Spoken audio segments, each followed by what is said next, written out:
Apple season is coming again, but this year it's not just software hype, it's strategy shifts behind the scenes. You're watching Next Byte. Quick tech news, minus the noise. The WWDC26 countdown has officially begun. Just 1 month left until Apple's biggest developer event of the year.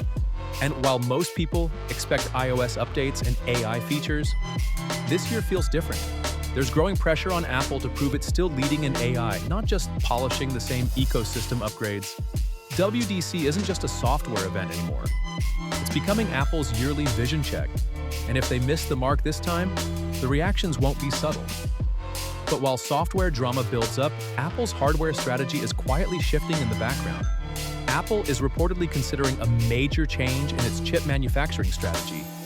For years, TSMC has been the undisputed partner behind Apple Silicon.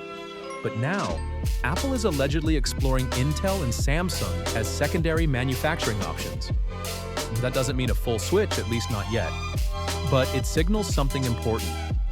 Apple doesn't want single-point dependency anymore.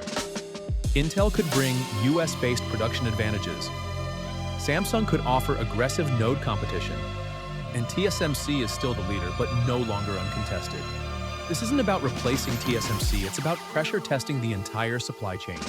And if even part of this shift happens, it could reshape how every future iPhone chip is made. From WWDC shaping Apple's software identity to chip strategy reshaping its hardware future, Apple is entering a more unpredictable era. And this is Next Byte News, where we keep you one bite ahead.